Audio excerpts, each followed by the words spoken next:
South Efford House stood on the edge of Aveton Gifford like a sentinel, its weathered stone walls overlooking the tidal sweep of the River Avon.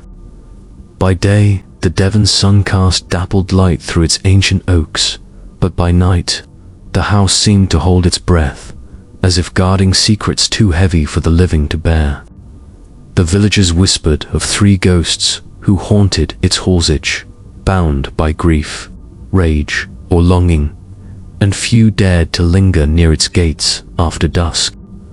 The first ghost was that of a naval officer, a man whose name had long faded, but whose venom lingered like a stain. In life, he'd been a bitter soul, his years at sea leaving him with a scorn for tenderness. From a high window of South Efford House, he would lean out, uniformed and glowering, to berate the young couples who strolled along the lane below, their laughter an affront to his solitude. "Fools, you'll rue the day," he'd bellow, his curses echoing across the riverbank.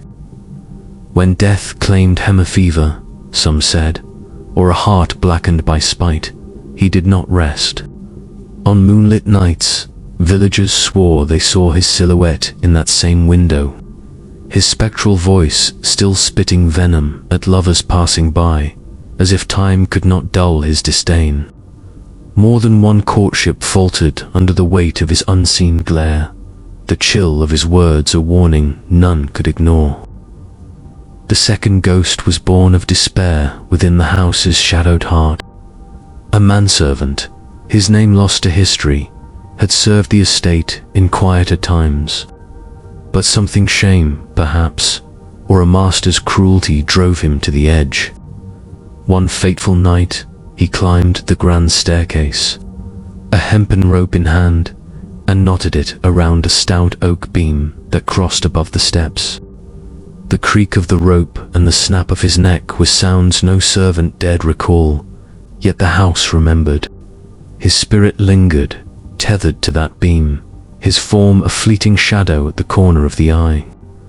Those who ventured up the stairs at midnight often felt a sudden weight, a cold breath on their neck, as if the manservant's final act played out in endless repetition.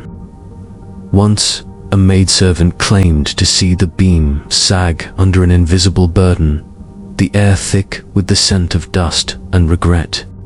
The third ghost carried the heaviest sorrow of all a ferryman whose life had been the river. For decades, he'd ferried passengers across the Avon, his steps from South Efford House to the water worn smooth by daily ritual. A narrow door in the house's lower wall opened directly onto those steps, a path as vital to him as breath. But when new owners took the estate, they feared for his safety an old man's footing might falter on the steep descent. Against his protests, they moved the steps, sealing the door with brick and mortar, a precaution meant to save him. Instead, it broke him. The ferryman withered, his heart tethered to the river he could no longer reach, and he died of grief before the year was out. Yet his spirit would not be barred. Night after night, he returned, a ghostly crowbar in hand, prying at the blocked door with a desperate rhythm tap, scrape, groan.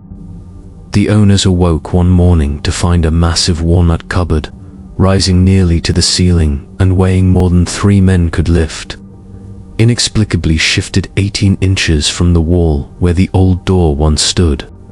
No mortal hand could have moved it, yet there it sat, a mute testament to the ferryman's unyielding will. South Efford House became a place of dread, its beauty marred by the restless dead. The owners tried to hire servants from Aveton Gifford, but none would stay the night. Whispers of the officer's curses, the manservant's shadow, and the ferryman's ceaseless scraping kept even the boldest at bay. One girl, braver than most, lasted a week until she heard the crowbars echo and fled at dawn, her wages forgotten. The villagers, too, kept their distance, their tales growing with each unexplained creak or shifted stone.